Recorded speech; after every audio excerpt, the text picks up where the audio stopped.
बिस्मिल्लाहिर्रहमानिर्रहीम। अस्सलामुअलैकुम dear students, कैसे हाल है बच्चों। उम्मीद करता हूँ खैरियत से होंगे, ठीक ठाक होंगे। डियर स्टूडेंट्स, पहले तो मैं आपको एक ये बात बताता चलूँ कि ये जो वीडियोस मैं बना रहा हूँ इनके नोट्स अगर आपको ज़रूरत हो तो ये पहले यूनिट पर आज तीसरी वीडियो है 9th क्लास की मैथ्स के लिए। अगर आपको इनके नोट्स दरकार हों तो पीडीएफ फॉर्मेट में मैं आपको ये नोट्स जो है दस्तयाब अवेल कर सकता हूँ। आप मुझे इस दिए गए नंबर पर व्हाट्सएप करें तो मैं आपको ये नोट्स आपके व्हाट्सएप नंबर पर भेज सकता हूँ। ये जो यूनिट 1 है 9th क्लास की मैथ का, इसकी तीसरी वीडियो है और यूनिट 1 के ये तमाम के तमाम नोट्स आपको अवेल होंगे। आप यूनिट 1 पर बनाई गई पहली वीडियो और फिर दूसरी वीडियो देखें।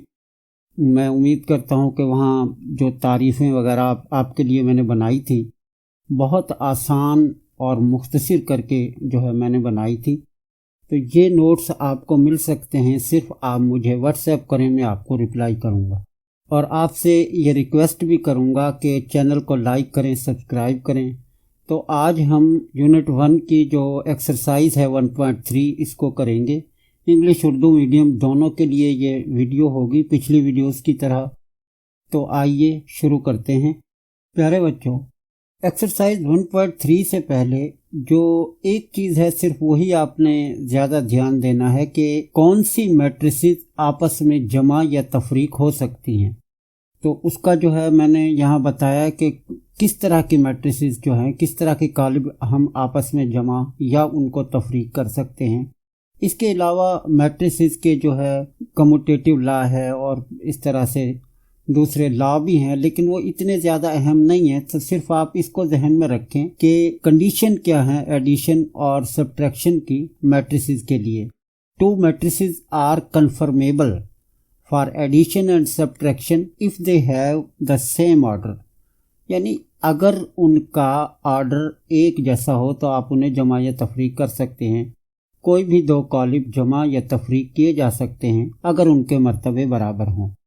यहाँ पर स्टूडेंट्स मैंने एक एग्जांपल दी है कि ए एक मैट्रिक्स है, एक कॉलिब है ए और इसका मर्तबा है 2/2।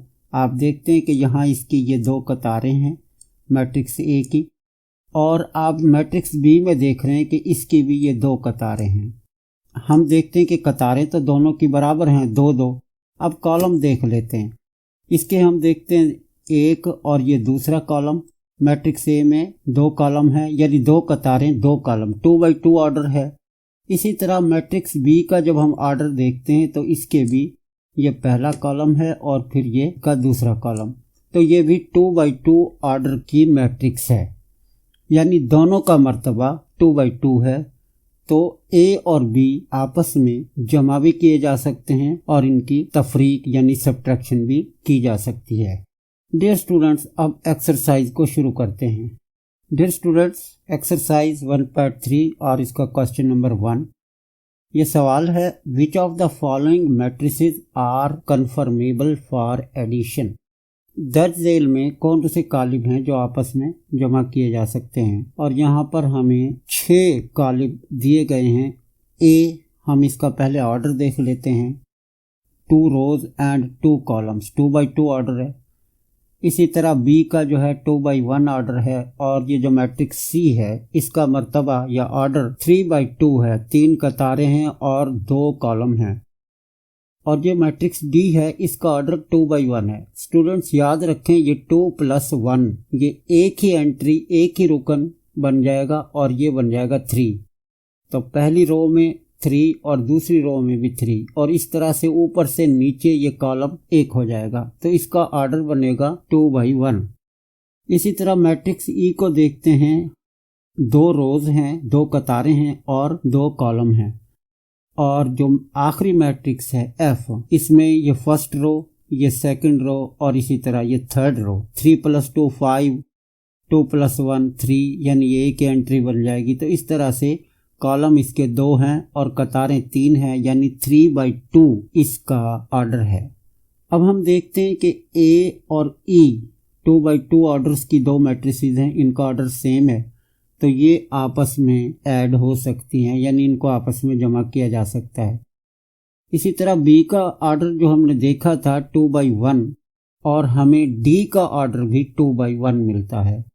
तो इनके ऑर्डर सेम है, किनके? मैट्रिक्स बी और डी। कॉलम बी और डी का ऑर्डर सेम है, एक जैसा है, इन्हें जमा किया जा सकता है। और इसी तरह जो 3/2 ऑर्डर की जो मैट्रिसेस हैं, 3/2 जो मर्तबा है वो दो कॉलम हैं सी और एफ। अब इन दोनों को आपस में आप ऐड कर सकते हैं। इनका मैंने जवाब भी लिखा है कि आपने जवाब इसको किस तरह देना है। आप पहले वो भी इनके जवाब भी देख लें कि आपने जवाब में इन्हें किस तरह लिखना है। स्टूडेंट्स, आप इस सवाल का जो सलूशन है कुछ इस तरह लिखेंगे कि matrices A and E have same order and conformable for addition, यानी कॉलम ए और ई का मर्तबा बराबर है, लिहाजा ये दोनों कॉलम आपस में जमा किए जा सकते हैं। तो ये उर्दू मीडियम इंग्लिश मीडियम दोनों, सिर्फ ये एक लाइन आपको लिखनी है, बताना है कि इन दो कॉलमों के जो ऑर्डर हैं वो सेम है और ये कन्फर्मेबल हैं एडिशन के लिए। इसी तरह जैसे अभी हमने देखा था बी और डी का सेम ऑर्डर था तो ये कन्फर्मेबल हो जाएंगी, और सी और एफ जो मैट्रिसेस थी इनका ऑर्डर भी सेम था तो ये एडिशन के लिए कन्फर्मेबल होंगी। तो ये उर्दू इंग्लिश मीडियम दोनों तरह के जो बच्चे हैं वो इस तरह से एक लाइन में इनका जवाब दे देंगे। तो इस तरह से कुल 3 लाइनें बनेंगी और इस सवाल का जवाब हो जाएगा। Dear students, question number 2, find the additive inverse of the following matrices. दर्जेल कॉलमों के जमी माकूस मालूम करें। माकूस बच्चों उलट को कहते हैं, इनवर्स उलट को कहते हैं। यहाँ मैंने एक मैट्रिक्स लिखी है बी, ये मैंने दूसरा पार्ट लिया है क्वेश्चन का, यानी इस मैट्रिक्स बी का हमने एक ऐसी मैट्रिक्स फाइंड करनी है कि अगर उसे इसमें जमा किया जाए तो नल मैट्रिक्स आएगा, और अगर नल मैट्रिक्स आए तो वो मैट्रिक्स इसका एडिटिव इनवर्स होगा, यानी इसका जमी माकूस होगी। अब डियर स्टूडेंट्स, क्या करना है, आपने जो मैट्रिक्स दी गई है और हमसे आपसे जब ये कहा जाए कि जी इसका एडिटिव इनवर्स या जमी माकूस मालूम करें, तो आपने उसका नेगेटिव मैट्रिक्स लेना है, यानी उसकी नेगेटिव मैट्रिक्स आप लेंगे, मनफी कालिब आप उसका लेंगे। अब मनफी कालिब, ये जो पिछला लेक्चर था या पिछली वीडियो थी उसमें ये सारी डेफिनेशन हमने पढ़ी हैं। बी की जो नेगेटिव मैट्रिक्स होगी वो -b और इस तरह से हासिल होगी कि ये अंदर के अरकान की सारी अलामतें तब्दील हो जाएंगी। तो हम इसका पहले नेगेटिव ले लेते हैं। अब नेगेटिव मैट्रिक्स लेने के लिए बच्चों बी के साथ भी माइनस आ गया और ये जो बी जिसके बराबर थी इसके बाहर माइनस आ गया। डियर स्टूडेंट्स, अब ये जो माइनस है बाहर, ये अंदर हर एंट्री से जाके, हर रुकन से जाके ये ज़रब हो जाए। मैं पहले भी पिछली वीडियो में भी मैंने बताया था कि ये जो 0 है इसके साथ आपने कोई अलामत इस्तेमाल नहीं करनी। हालांकि ये -1 जब अंदर हर एंट्री से मल्टीप्लाई होगा तो ये जो +1 था ये -1 हो गया, इसी तरह +2 ये -2 बन गया, और जो पहले से माइनस में थे वो पॉजिटिव हो जाएंगे। लेकिन आपने 0 के साथ कोई अलामत नहीं लगानी, यानी 0 ना पॉजिटिव होता है और ना नेगेटिव होता है।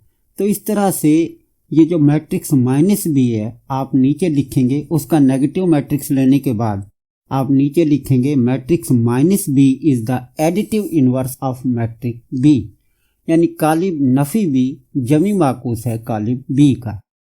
तो यहाँ मैंने सिर्फ एक ही पार्ट लिया है, आपने सब में इसी तरह करना है कि पहले नेगेटिव मैट्रिक्स ले लें, जब नेगेटिव मैट्रिक्स आ जाए तो नीचे लिख दें कि जी ये जो -b है या -a है या -c है, जो भी वो मैट्रिक्स है ये उस b का, उस c का, उस a का एडिटिव इनवर्स है। तो ये छोटा सा सवाल था बच्चों, इतना मुश्किल सवाल नहीं, इसलिए मैंने इसका एक ही पार्ट किया है। बाकी एक आध पार्ट आप खुद कर लेंगे तो आपको ये क्लियर हो जाएगा कि एडिटिव इनवर्स है वो एक्चुअली जो दिया गया जो कालिब है उसका जो है वो नेगेटिव मैट्रिक्स होता है। डियर स्टूडेंट्स, अब इसके आ जाते हैं हम सवाल नंबर 3 पर। प्यारे बच्चों, एक्सरसाइज 1.3 और इसका क्वेश्चन नंबर 3, तीसरा जो सवाल है, यहाँ हमें 4 मैट्रिसेस दी गई हैं। ये पहली मैट्रिक्स ए है और इसी तरह ये बी है, सी और ये डी, ये 4 मैट्रिसेस हमें दी गई हैं।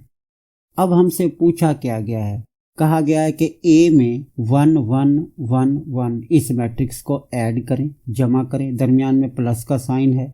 इसी तरह बी में इस मैट्रिक्स को ऐड करने का कहा गया है। इसी तरह सी में ये मैट्रिक्स ऐड करने को कही गई है। तो डियर स्टूडेंट्स, यहाँ हम एडिशन या सब्ट्रैक्शन का तरीका सीखेंगे और किसी मैट्रिक्स को एक स्केलर नंबर से यानी किसी अदद से ज़रब देना भी सीखेंगे। जैसे ये 2a है, यानी मैट्रिक्स a को 2 से मल्टीप्लाई करना है, -1b है तो मैट्रिक्स b को -1 से मल्टीप्लाई करना है। तो डियर स्टूडेंट्स, इसके हम सॉल्यूशन की तरफ बढ़ते हैं और आपने ये देखना है कि ये जो एडिशन है या सब्ट्रैक्शन है ये किस तरह होती है और कोई स्केलर नंबर किस तरह से मल्टीप्लाई होता है। अब डियर स्टूडेंट्स, ये क्वेश्चन नंबर 3 का जो ये फर्स्ट पार्ट था कि a + 1 1 1 1 यानी फर्स्ट पार्ट। अब मैंने a को यहाँ लिख लिया है ताकि हमें दोबारा पीछे ना जाना पड़े कि मैट्रिक्स a जो उसने हमें दी थी वो -1 2 फर्स्ट रो में और 2 और 1 ये सेकंड रो में। अब हम क्या करेंगे डियर स्टूडेंट्स, हमें फर्स्ट पार्ट ये मालूम करना था। अब a की जगह हम जो मैट्रिक्स a दी गई की वैल्यू पुट कर देंगे, क्योंकि इनके ऑर्डर बराबर हैं दोनों के, ये ऐड हो सकते हैं। तो अब आप फर्स्ट एलिमेंट को फर्स्ट एलिमेंट में ऐड कर देंगे, यानी इस -1 + 1 कर देंगे और 2 + 1 कर देंगे। इसी तरह 2 प्लस दरमियान में है और फिर 1 कर देंगे और फिर 1 और ये प्लस दरमियान में है और फिर इसमें ये 1 ऐड कर देंगे। ठीक, यानी ये कॉरिस्पॉन्डिंग मुतनाज़रा जिसे कहते हैं, यानी एक ही तरतीब पे एक ही पोजीशन पे जो एलिमेंट्स होते हैं वो आपस में ऐड होंगे। -1 में ये -1 फिर दरमियान में प्लस और ये 1 ऐड हो गया यहाँ पे। इसी तरह 2 और प्लस और फिर ये 1 ये ऐड हो गया। इसी तरह चारों को लिखने के बाद -1 + 1 0 आ जाएगा, 2 + 1 3 आ जाएगा और इसी तरह से ये भी 3 और ये 2। तो इस तरह A में इस मैट्रिक्स को ऐड करने पर ये हमें आंसर, ये हमें जवाब, ये इसका हासिल होगा। डियर स्टूडेंट्स, इसका जो दूसरा पार्ट है वो देखते हैं। स्टूडेंट्स, सवाल नंबर 3 पार्ट नंबर 2, बी में इस मैट्रिक्स को ऐड करना है -2 और 3। अब बी को मैंने यहाँ सामने यहाँ लिखा हुआ है कि ये इक्वल है 1 और -1, यानी 2/1 की ये मैट्रिक्स है बी, और जो हमें ऐड करने को कहा जा रहा है उसका ऑर्डर भी 2/1 है। तो ऑर्डर दोनों का एक जैसा है तो हम इनको ऐड कर सकते हैं। हम यहाँ b की वैल्यू पुट कर देंगे और b 1 - 1 के इक्वल है। अब इस फर्स्ट एंट्री में इसको ऐड कर देंगे, 1 + -2 -1 दरमियान में प्लस है, ये प्लस आ जाएगा। डियर स्टूडेंट्स, अगर इकट्ठी कहीं 2 अलामतें आ जाएं, जैसे ये दरमियान का प्लस ये यहाँ आ गया और फिर 2 के साथ माइनस है, तो -2 को हम ब्रैकेट में लिख लेंगे। अब बच्चों, आपने एक बात याद रखनी है कि अगर ब्रैकेट के बाहर प्लस हो तो अंदर का साइन चेंज नहीं होता। ब्रैकेट को जब ओपन करेंगे, बाहर जमा की अलामत है तो अंदर का जो साइन है, अलामत है, वो तब्दील नहीं होगी। अब ये 1 - 2 बन जाएगा और ये -1 + 3 रहेगा। 1 - 2 नफ़ी के 2 हैं, जमा का 1 है, नफ़ी का 1 बच जाएगा। तो यह आप कैलकुलेटर से भी अगर आपको समझना आ रही हो ये बात, कैलकुलेटर पर लिखें 1 - 2, वो आपको कहेगा कि जो 1 - 2 जो है वो -1 के इक्वल है, और इसी तरह -1 + 3 या 3 - 1 ये भी 2 आ जाएगा। जल्दी से बच्चों अब नेक्स्ट क्वेश्चन करते हैं इसका। Dear students, part number 3, c + -2 1 और 3, और c की वैल्यू हम सवाल पर नहीं जाते, c की वैल्यू मैंने यहीं पर लिख दी है। c इक्वल था 1 - 1 और 2 के, यानी मैट्रिक्स c जो है, कॉलम c जो है ये 1 - 1 और 2 के इक्वल है। तो यहाँ बच्चों आपने c की वैल्यू पुट करनी है, प्लस आगे जिसको वो ऐड करने का कहा गया है, इसको ऐड करने का कहा गया है तो हम इसे यहाँ पुट कर देंगे, उसी तरह लिख लेंगे। अब बच्चों किस तरह करोगे आप, अब आपने करना ये है कि ये जो फर्स्ट एंट्री है यानी कॉरेस्पॉन्डिंग एंट्रीज को आपने ऐड करना है। आपने 1 और दरमियान में प्लस और फिर -2, तो आप लिखेंगे 1 + -2। मैं पहले बता चुका हूं कि अगर दो अलामतें इकट्ठी आ रही हो, एक तो दरमियान का प्लस आ रहा है फिर 2 के साथ माइनस है, तो इस -2 को आप ब्रैकेट में लिख लेंगे। अब चूंकि ब्रैकेट के बाहर यहाँ ये प्लस है तो अंदर का साइन चेंज नहीं होगा, ये -2 उसी तरह आ जाएगा। इसी तरह -1 + 1, क्योंकि दूसरा जो एलिमेंट है, दूसरा जो रुकन है मैट्रिक्स में, पहले -1 है और दूसरी मैट्रिक्स में 1 है, दरमियान में प्लस है, प्लस आ जाएगा, जमा का निशान आ जाएगा। और इसी तरह तीसरा जो रुकन है 2, दरमियान का प्लस और फिर ये 3। अब आप ये ब्रैकेट ओपन करेंगे जैसे मैंने पहले बताया, -2 ही रहेगा और 1 - 2 -1 आ जाएगा, -1 + 1 0 आ जाएगा और 2 + 3 5 आ जाएगा। डियर स्टूडेंट, इसका पार्ट नंबर 4। स्टूडेंट, यह है D प्लस और फिर आगे मैट्रिक्स दिया है 0 1 0 फर्स्ट रो में और सेकंड रो है 2 + 2 0 1। D की वैल्यू मैंने यहाँ साइड में लिखी है, तो ये D की जगह हम जो कालिब D है वो पुट कर देंगे और आगे उसी तरह जो मैट्रिक्स हमें ऐड करने को कहा गया है उसको रखेंगे।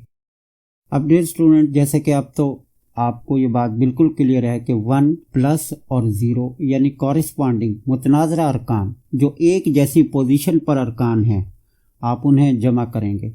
अब ये यहाँ पर फर्स्ट रो का फर्स्ट है और फिर प्लस है, दरमियान में जमा है और फिर सेकंड मैट्रिक्स में दूसरे कॉलम में फर्स्ट रो का जो फर्स्ट है वो 0 है, तो इस तरह से ये ऐड हो गया 1 + 0। इसी तरह ये 2 + 1 और ये दूसरी फर्स्ट रो का दूसरा एलिमेंट बन गया। फिर 3 + 0, अब ये फर्स्ट रो का थर्ड एलिमेंट बन जाएगा। अब सेकंड रो पर आ जाएंगे, -1 + 2, ये सेकंड रो का फर्स्ट एलिमेंट, 0 + 0 सेकंड रो का सेकंड यानी दूसरा रुकन और 2 + 1 और ये इस तरह से सेकंड रो का थर्ड और यानी कि आखिरी रुकन बन गया। अब डियर स्टूडेंट्स, ऐड कर लेना है, 1 + 0 1 होता है, 2 + 1 3, तो इस तरह से ये भी 3, तो इस तरह से बच्चों ये इसका आंसर यानी इसका जवाब आ जाता है। Students, part number 5। Dear students, इस पार्ट में हमें एक मैट्रिक्स को किसी स्केलर नंबर से मल्टीप्लाई करना है, यानी a को 2 से मल्टीप्लाई करना है। तो a की कीमत मैंने यहाँ लिखी हुई है, ये 2a है, 2 उसी तरह से आ जाएगा और a की जगह जो कालिब दिया गया था वो दर्ज कर देंगे। अब ये 2 हर एक से मल्टीप्लाई हो जाएगा, हर रुकन से मल्टीप्लाई होगा। -1 से मल्टीप्लाई हुआ -2 और इसी तरह 2 से मल्टीप्लाई होकर ये 4 बन जाएगा और इसी तरह ये भी 4 2। तो ये बहुत आसान सी बात है कि जो बाहर स्केलर नंबर जो हमें नंबर दिया गया है और अगर वो किसी मैट्रिक्स से किसी कालिब से मल्टीप्लाई हो रहा है तो वो कालिब की हर एंट्री से कालिब के हर रुकन से ज़रब हो जाएगा। तो इस तरह से इसका जवाब आ जाएगा। स्टूडेंट, पार्ट नंबर 6 देखते हैं। डियर स्टूडेंट्स, ये है -1b यानी b को -1 से मल्टीप्लाई या ज़रब कराया गया है। b की वैल्यू जो कालिब b हमें दिया गया था वो b की जगह दर्ज कर देंगे और यू -1 इनसे मल्टीप्लाई हो जाएगा। अब आप जानते हैं बच्चों कि जब 1 किसी चीज़ से ज़रब होता है तो उसकी वैल्यू चेंज नहीं रह होती, वो वही होता है, लेकिन माइनस की वजह से अलामत चेंज हो जाएगी, ये साइन चेंज हो जाएगा। ये +1 है, ये -1 बन जाएगा और जो ये -1 है ये +1 बन जाएगा, क्योंकि -1 को जब -1 से मल्टीप्लाई करेंगे माइनस माइनस प्लस और 1 को 1 से मल्टीप्लाई किया तो 1 आ गया। तो इस तरह से ये -1 भी हमें हासिल हो जाएगा। डियर स्टूडेंट्स, इसका part number 7। Student, part number 7 -2c यानी c को -2 से मल्टीप्लाई करना है। तो c की जगह जो कालिब दिया गया था c उसको पुट कर देंगे और -2 को अंदर हर रुकन से मल्टीप्लाई करेंगे, 1 से मल्टीप्लाई करेंगे -2 हो जाएगा, क्योंकि माइनस है बाहर तो हर अलामत अंदर चेंज हो जाएगी। और -2 को -1 से मल्टीप्लाई करेंगे तो ये माइनस है, ये प्लस हो जाएगा और इस तरह 2 से जब मल्टीप्लाई करेंगे तो ये -4 हो जाएगा। Part number 8। Dear students, matrix D को 3 से मल्टीप्लाई करा गया है। तो ये सीधा सीधा सा है, कोई इतना मसला नहीं है कि डी की जगह जो कालिब दिया गया था वो दर्ज किया है और 3 को अंदर हर एक से मल्टीप्लाई कर दिया है। 3, 6, 9, -3, 0, 2, क्योंकि 0 से तो जो चीज़ मल्टीप्लाई होती है 0 ही होता है, और 3 2s are 6। तो इस तरह से ये मैट्रिक्स बन जाती है 3D। स्टूडेंट्स, इसका जो पार्ट नंबर 9 है वो है 3C। यहाँ C की वैल्यू पिछले सवालों की तरह पुट करके और इसे 3 से मल्टीप्लाई कर देंगे। सिंपल सा क्वेश्चन है। तो आइए स्टूडेंट्स एक्सरसाइज 1.3 और इसका क्वेश्चन नंबर 4 देखते हैं और उसे हल करते हैं। डियर स्टूडेंट्स, ये सवाल नंबर 4 इम्तिहानी नुक्ता नज़र से कुछ अहम है कि एक शॉर्ट क्वेश्चन अक्सर यहाँ से बना दिया जाता है। सवाल बहुत ज़्यादा आसान है, इतने मुश्किल नहीं है। वही कि मैट्रिसेस को ऐड या सब्ट्रैक्ट जो है किस तरह किया जाता है, वही तरीका यहाँ इस्तेमाल होगा। यहाँ आप देखते हैं फर्स्ट पार्ट में 3 मैट्रिसेस हैं एक ही आर्डर की, और ये जो पहली 2 मैट्रिसेस हैं इनके दरमियान जमा है, प्लस का साइन है, और दोनों के बाहर आप देख रहे हैं कि ब्रैकेट इस्तेमाल हुई है। तो स्टूडेंट्स, इस तरह से जब ब्रैकेट आ जाती है तो ये इस बात को जो है ये शो करती है कि पहले इन ब्रैकेट्स के अंदर जो ऑपरेशन है या जो प्रोसेस है पहले ये करना है, यानी पहले इन दोनों मैट्रिसेस को ऐड करना है। तो सॉल्यूशन में पहले हमने इन दोनों मैट्रिसेस को ऐड किया है। अब एडिशन वही तरीका जो पीछे हमने सीखा है, 1 + 0, 0 + 2। अब जब ये दोनों मैट्रिसेस ऐड हो जाएंगी और ये एक सिंगल मैट्रिक्स बन जाएगी, तो अब फिर इन दोनों को ऐड कर लेंगे, मैट्रिसेस की एडिशन, और इस तरह से इसका जवाब आ जाएगा। स्टूडेंट्स, वीडियो लंबी हो रही है, मैं ज़रा थोड़ा सा इसे जल्दी इसलिए कर रहा हूँ। सिर्फ एक चीज़ समझ लें, ब्रैकेट वाली जब दोनों मैट्रिसेस को आप ऐड कर देंगे तो ये ब्रैकेट ख़त्म हो जाएगी, क्योंकि ये अब 2 मैट्रिसेस से ये एक मैट्रिक्स बन गई है, और एडिशन है उसी तरह से आपने इनको ऐड कर लेना है। स्टूडेंट, इसका क्वेश्चन नंबर जो इसका पार्ट नंबर 2 ये देखते हैं। स्टूडेंट, ये भी उसी तरह का क्वेश्चन है, लेकिन आखिरी 2 मैट्रिसेस के गिर्द जो बाहर है वो ब्रैकेट लगाई गई है और दरमियान में माइनस है, यानी ब्रैकेट वाली जो ब्रैकेट के अंदर जो मैट्रिसेस हैं या जो 2 कालिब हैं इनका जो अमल है पहले होगा, और दरमियान में चूँकि माइनस है तो इसे माइनस करेंगे। 0 - 1, 2 - 1, 3 - 1 और 0 - 0।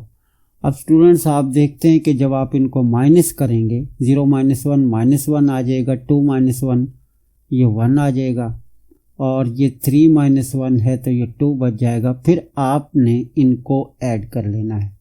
अब एडिशन उसी तरीके से जैसे पहले हमने सीख ली है, 1 + -1 पहले बता चुका हूँ। अगर 2 अलामतें इकट्ठी आ जाएं, ये प्लस तो इन दोनों मैट्रिसेस के दरमियान था, ये तो यहाँ आ गया। अब -1 को ब्रैकेट में लिख लेंगे, क्योंकि बाहर ब्रैकेट के बाहर जमा का साइन है, प्लस का साइन है, तो ये -1 वैसे ही आ जाएगा, अंदर का जो साइन है वो चेंज नहीं होगा। अब इनको जो है ऐड करने के बाद ये इसका आंसर आ जाएगा। स्टूडेंट्स, इसका तीसरा पार्ट देख लेते हैं। ये 1/3 की 3 मैट्रिसेस हैं और आखिरी 2 मैट्रिसेस के गिर्द ब्रैकेट इस्तेमाल की गई है और इनके दरमियान माइनस है, तो पहले इनको माइनस कर लेंगे, यानी 1 - 2 और इसी तरह 0 - 2 और ये 2 - 2। अब 1 - 2 -1 बच जाएगा, इसी तरह ये -2 और ये 2 - 2 ये 0 बच जाएगा। तो ये जब हमने इनको माइनस किया है तो ये एक मैट्रिक्स बन गई है, ये ब्रैकेट जो बाहर थी ये ख़त्म हो गई। अब स्टूडेंट्स, आपने इनको मुख्तसर करके इन दोनों को अब ऐड करना है। 2 + -1 और ये 3 - 2 और इसी तरह से 1 ये 3 प्लस -2 और इसी तरह से ये 1 प्लस 0। अब डियर स्टूडेंट्स आपने इनको मुख्तसर करना है और इस तरह से ये 1 1 1 यानी इनका जो है ये आंसर हमें हासिल होगा। तो ये जो पहले तीनों पार्ट हैं शॉर्ट क्वेश्चन के हवाले से बच्चों ये ज़्यादा अहम है।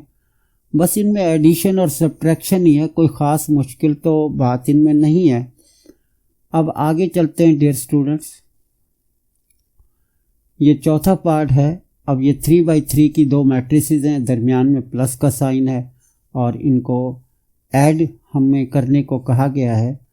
तो तरीका वही होगा भाई कि जो कॉरिस्पॉन्डिंग एलिमेंट्स हैं, कॉरिस्पॉन्डिंग एंट्रीज़ हैं या मुतनाज़रा अरकान हैं, उनको आपने ऐड करना है।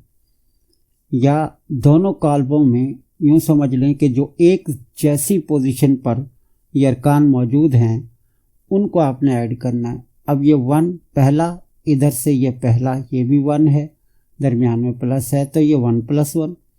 फिर दूसरे पे आ जाएं तो इस तरफ दूसरा ये 1 है तो ये 2 + 1, यहाँ 3 है और यहाँ पर ये 1 है, इसी पोजीशन पर 3 + 1। इसी तरह दूसरी रो में आपने करना है और इसी तरह से तीसरी रो में। अब प्लस माइनस करना बच्चों आपको आना चाहिए। ये 1 + 1 2 हो जाएगा, 2 + 1 3 और ये -1 + 2 -1 + 2 ये 1 बच जाएगा, फिर यहाँ भी 1 बच जाएगा और यहाँ भी। तो इस तरह से बच्चों ये इसका हमें आंसर हासिल होगा। बच्चों पांचवा जो इसका पार्ट है